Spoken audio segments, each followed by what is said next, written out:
Сәлеметсіздер ме? Мен ақпараттық технологиялар және приборлар жасау кафедрасының аға оқытушысымын. Кабжапарова Дана Умергалиевна. Дәрістің тақырыбы өлшеуіш сигналдар, өлшеуіш сигналдардың жіктелуі, өлшеуіш сигналдарды түрлендіру әдісі. Пәннің атауы ақпараттық өлшеу технологияларының негіздері.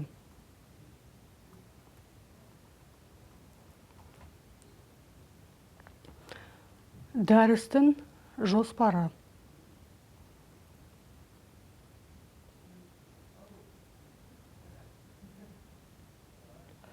Өлшеуіш сигналдар бірінші бөлім, екінші бөлім өлшеуіш сигналдардың жіктелуі, үшінші бөлім өлшеуіш сигналдарды түрлендіру әдістері.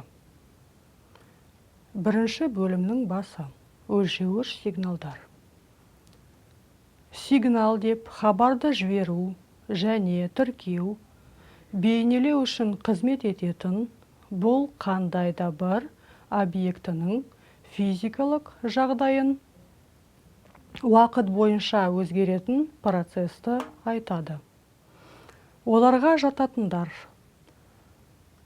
дыбыстық және электромагниттік толқындар, электрлік зарядтардың қозғалысы, магниттік материалдардағы процестер. Жалпы мағынада сигнал бұл бір шаманың басқа шамадан тәуелділігі және математикалық көзқарасынан функция ретінде болып көрінеді. Сигналдарды ең алдымен физикалық үрдістердің негізгі түрлеріне жататыны бойынша, сонымен қатар олардың өзгешілігі бойынша жүйелендіреді. Бұдан басқа сигнал бір шаманың басқа шамадан тәуелділігі бойынша бір өлшемдік және көп өлшемдік болу мүмкін. Бір өлшемдік сигналдың түрі бірінші суретте көрсетілген. Қарапайым сигналдар бір өлшемдік болып табылады. Бір өлшемдік сигналдың мәндері тек бір айнымалы тәуелсіз шамадан ғана тәуелді болады. Осы суретте кездейсоқ сигналдың сипаттамасы келтірілген. Мысалы, кернеудің уақыттан тәуелділігі, немесе басқа негізгі физикалық шамалардың бір-бірінен тәуелділігі болуы мүмкін. Суреттегі кездейсоқ сигнал болжауға жарамайды, себебі оның өзгеру заңы ретсіз. Сигналдар әртүрлі табиғатымен болуы мүмкін: электрлік, электромагниттік, дыбыстық, жарықтық, жылулық және тағы басқалар. Электрлік сигналдардың түрлері тұрақты сигнал, айнымалы, гармоникалық сигнал болу мүмкін. Енді көп өлшемдік сигналы бір өлшемдік сигналдардың ретке келтірілген жиынтығы ретінде қарастырылады.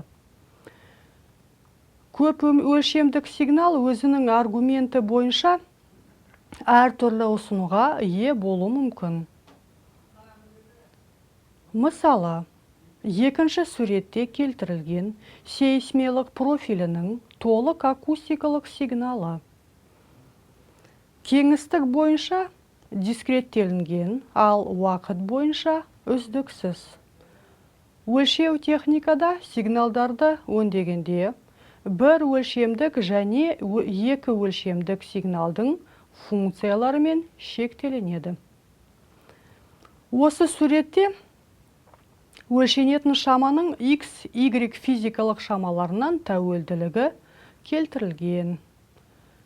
Көп өлшемдік сигналдардың сипаттамасы сейсмологияда кең қолданылады. Екінші бөлім. Өлшеуіш сигналдардың жіктелуі. Өлшеуіш сигналдардың түрлері әртүрлі болуы мүмкін. Олардың жіктелуі үшінші суретте келтірілген.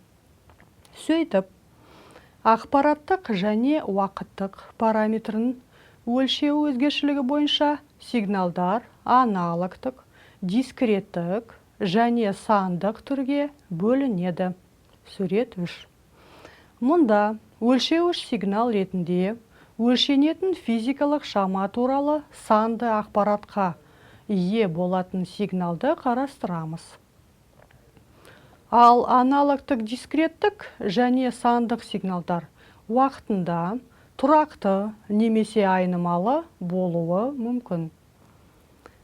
Аналогтық сигналдар үздіксіз, сандық сигналдар импульстік болуы мүмкін. Ал олар детерминилденген, квазидетерминилденген және кездейсоқ болуы мүмкін. Аналогтық сигнал үздіксіз аргументінің үздіксіз функциясы болып табылады. Яғни, аргументтердің кез келген мәні үшін анықталған. Аналогтық сигналдар телефонияда, радиохабарда, телехабарда кең қолданылады. Аналогтық сигналды компьютерге енгізіп, өңдеуге мүмкін емес. Себебі, уақыттың кез келген интервалында ол шексіз көптеген мәндерге ие. Сурет 4 және 5. Ал оның дәл мәнін, яғни қатесіз ұсыну үшін шексіз разрядымен сандар қажет. 4 суретте аналогтық, периодтық Y сигналдың уақыттан тәуелділігі көрсетілген. Периодтық сигналдарды зерттегенде, оларды барлық өлшеу диапазонында зерттеу қажеттілігі жоқ. Себебі олардың периоды, амплитудасы тұрақты болса, онда оны бірінші периодында параметрлерін өлшей отырып, әрі қарай оны бастапқы параметрлердің арқасында қалыптастыруға болады. Периодтық сигналдар гармоникалық болады. Яғни, бір гармоникаға ие болу мүмкін. Және полигармоникалық болу мүмкін. Олардың спектрі көптеген гармоникалық құрастырғыштардан тұрады. Ал 5 суретте аналогтық, периодты емес X кемейтін сигналдың уақыттан тәуелділігі келтірілген. Мұнда осы сигналды барлық өлшеу диапазонында зерттеу қажет. Өйткені оның өзгеру параметрлері қайталанбайды. Сондықтан аналогтық сигналды берілген разрядымен, сандарының реттілігімен ұсыну үшін оны түрлендіру қажет. Яғни дискреттеу. Дискреттік сигнал бұл уақытында немесе деңгей бойынша өзгеретін сигнал. Аналогтық сигналдың дискреттеуі келесіде тұрады. Сигнал уақыттың дискреттік мерзімінде алынған мәндерінің реттілігі түрінде ұсынылады. Ол сурет 6 және 7.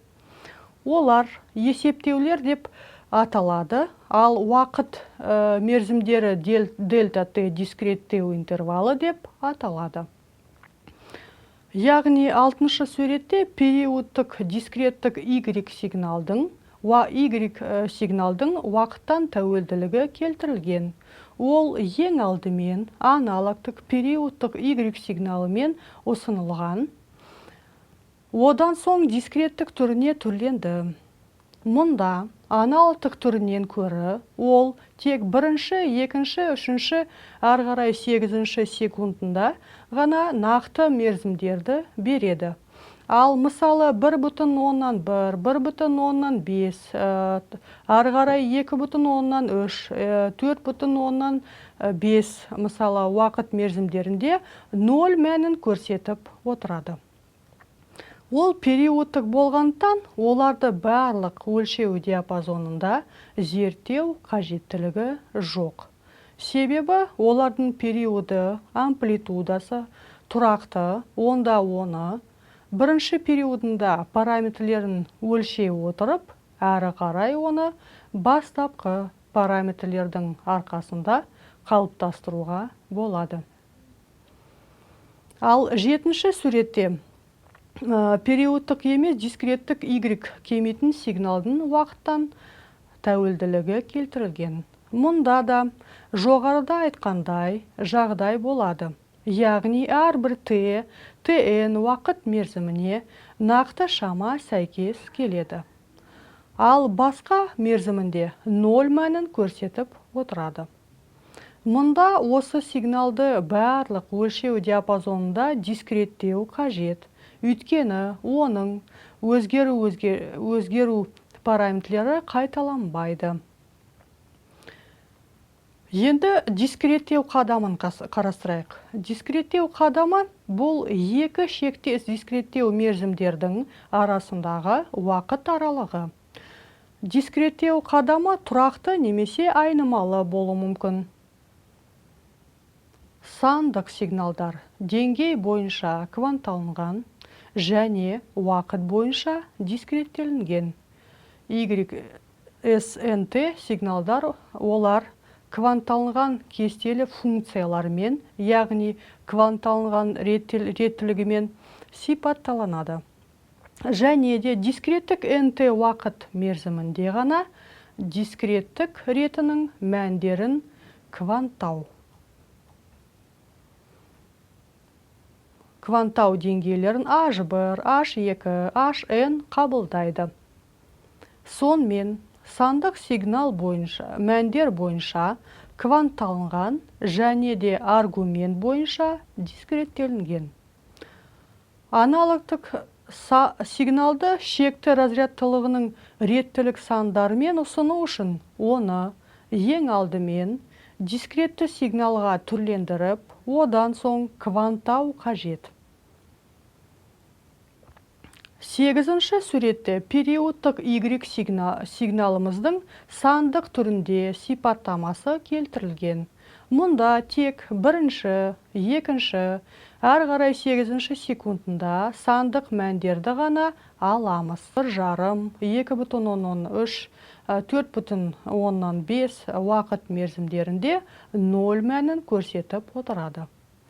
Ол да периодтық болғандықтан, оларды барлық өлшеу диапазонында зерттеу қажеттілігі жоқ. Себебі олардың периоды, амплитудасы тұрақты, онда оны бірінші периодта параметрлерін өлшей отырып, әрі қарай оны бастапқы параметрлердің арқасында қалыптастыруға болады. Ал 9-ші суретте периодтық емес дискреттік Y кеметін сигналдың сандық түрінде сипаттамасы келтірілген. Мұнда да жоғарыда айтқандай жағдай болады. Яғни әрбір tn уақыт мерзіміне нақты сан сәйкес келеді. Ал басқа мерзімінде, уақыт мерзімінде 0 мәнін көрсетіп отырады. Мұнда осы сигналды барлық өлшеу диапазонында өлшеу қажет. Өйткені оның өзгеру параметрлері қайталанбайды. Нәтижесінде уақыттың әрбір берілген мерзімінде сигналдың жуық, яғни квантталынған мәні белгілі. Оны тұтас сан ретінде жазуға болады. Егер де осы тұтас сандарды екілік жүйеде жазсақ, онда 0 мен 1-лердің реттілігі пайда болады. Ол сандық сигнал болып табылады. Сандық кодтау дегеніміз бұл шаманың сандық мәнін сандық кодпен шартты ұсыну операциясы. яғни нақты заңға бағынатын сандарының реттілігі. Сигналдардың уақытында өзгеру өзгешелігінен тәуелді детерминилденген, квазидетерминилденген және кездейсоқ түрлерге бөлінеді. Детерминилденген сигналдың өзгеру заңы белгілі, ал оның моделінде белгісіз параметрлер жоқ. Детерминилденген сигналдар ретінде мөлшерлердің шығуындағы үлгілі сигналдарды санайды. 10-шы суретте детерминилденген сигналдардың жіктелуі келтірілген. Яғни детерминилденген сигналдар аналогтық және квантталынған түрлеріне бөлінеді. Аналогтық сигналдар үздіксіз немесе дискреттелінген болуы мүмкін, ал квантталынған сигналдар сандық және деңгей бойынша бөлінеді. Астыңғы графиктерінде жоғарыда атап шыққан сигналдардың сипаттамалары келтірілген. Квазидетерминилденген сигналдарда уақытында өзгеру өзгешелігі жарым-жартылай белгілі. Яғни бір немесе бірнеше белгісіз параметрлермен болу мүмкін. Оларға мысалы белгісіз өлшеммен тұрақты сигнал, немесе белгілі және тұрақты жиілігімен бірақ белгісіз амплитудасымен синусоидалды сигнал жатады. 11-ші суреттегі мысал ретінде келтірілген периодтық сигналды қарастырайық. Жоғарыдағы анықтамаға сай осы сигнал туралы келесіні айтуға болады. Ол синусоидалды заңына бағынады және де оның амплитудасы, өзгеру жиілігі тұрақты.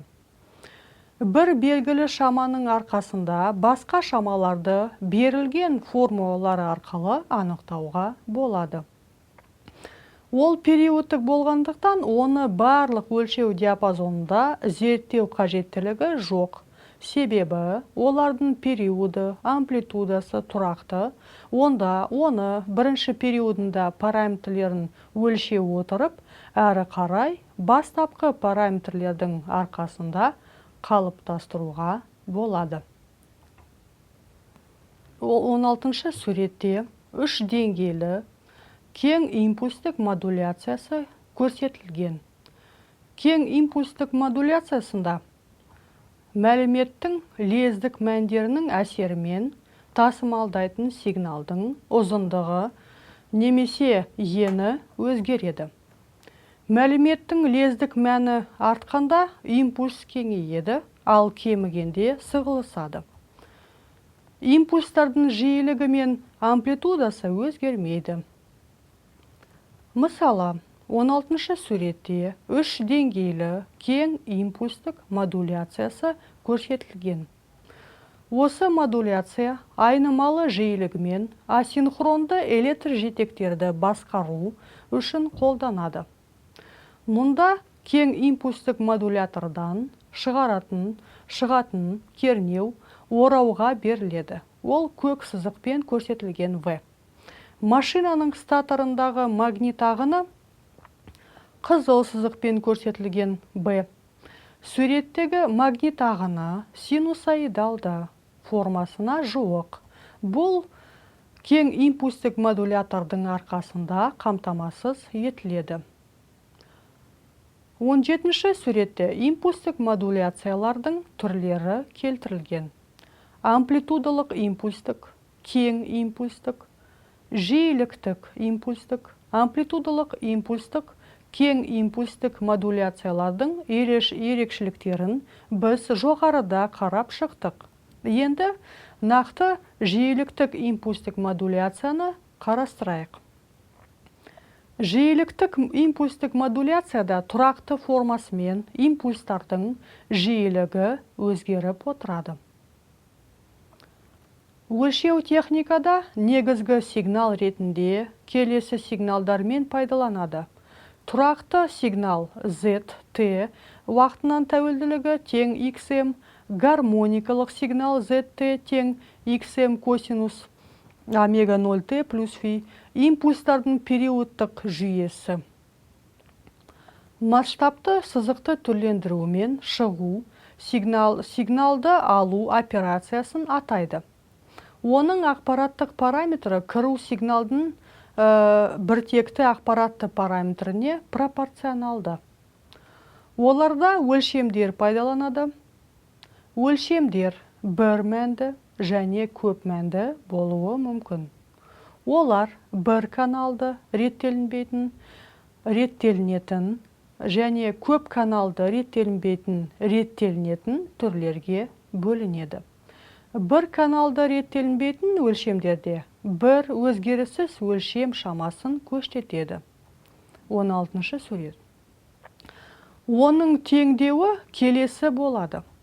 Xn тең ni qk. Екеуі де бізде тұрақты болады, яғни константа. Бір каналды реттелінетін өлшемдерде берілген уақытта өзгеруі мүмкін белгілі бір өлшем шамасын көрсетеді. Мысалы, ауыстырылатын сыйымдылық жинағы түріндегі айнымалы сыйымдылығы бар конденсатор. Өлшемде мөлшер шығу шамаларының уақыттық бөлінуі болады. Олардың өзгеру заңы детерминалды немесе берілген сипаттамалармен кездейсоқ болуы мүмкін. Оның теңдеуі мынадай болады. Xn тең nx көбейтілген qk. Бірақ мұнда алғашқыдан көрі nx бізде айнымалы болады, qk константа, тұрақты яғни. Көп каналды реттелінбейтін өлшемдерде белгілі өзгеріссіз өлшемдермен бір уақытта бірнеше аттас шамаларды көрсетеді. Ол ретінде, мысалы, сызғыш немесе қозғалыссыз дәнекерленген U0 қоректенетін кернеу бөлгіші болуы мүмкін. Бұл өлшемде шығу шамаларының кеңістік бөлінуі болады. Оның теңдеуі Xn тең ni көбейтілген qk екеуі де тұрақты болады, яғни константа. Көп каналды реттелінетін өлшемдерде өзгеруі мүмкін бір уақытта бірнеше шамаларды көрсетеді. Бұл өлшемде кеңістікте уақыттықта бөлінуі болады. Оның теңдеуі Xn тең ni көбейтілген qkp екеуі де бізде айнымалы болады. Яғни ni айнымалы бар, qkr айнымалы бар. Өлшем түрлері келтірілген А суретінде бір каналды реттелінбейтін, Б суретінде бір каналды реттелінетін, В суретінде көп каналды реттелінбейтін, Г суретінде көп каналды реттелінетін. Бұл өлшем әртүрлі белгілі мәнді параметрлері бар бір түрлі Xn байланыстар жинағын параллельді көрсету үшін қолданылуы мүмкін. Өлшемнің мүлтіксіз дәрежесі өлшемді кванттау әрбір дәрежесінің qkr өлшем тұрақтылығымен және өлшемнің көп мәнді дәрежесімен анықталады. Яғни, белгілі мәннің шығу сигналын көрсететін ni саны. Ең жоғары дәлдігімен көрсетілетін келесі физикалық шамалар: ұзындық, масса, уақыт, жиілік, кернеу және ток. СДЖ-ға арналған бақылау тапсырмалары. Сигналдарды уақытында өзгешілігінен байланысты қандай түрлерге бөледі? Екіншісі, детерминелденген сигнал деген не? Үшінші, квазидетерминелденген сигнал деген не? Төртінші, тасымалдау сигналдың қандай түрлерін білесіңдер? Бесінші сұрақ, өлшемдер қандай түрлі болады? Алтыншы, бір каналды реттелінбейтін өлшемнің теңдеуі. Жетінші сұрақ, көп каналды реттелінетін өлшем теңдеуі. Сегізінші сұрақ, амплитудалық модуляцияның ерекшеліктері. 9-шы сұрақ. Амплитудалық импульстік модуляцияның ерекшеліктері. 10-шы сұрақ. Кең импульстік модуляцияның ерекшеліктері.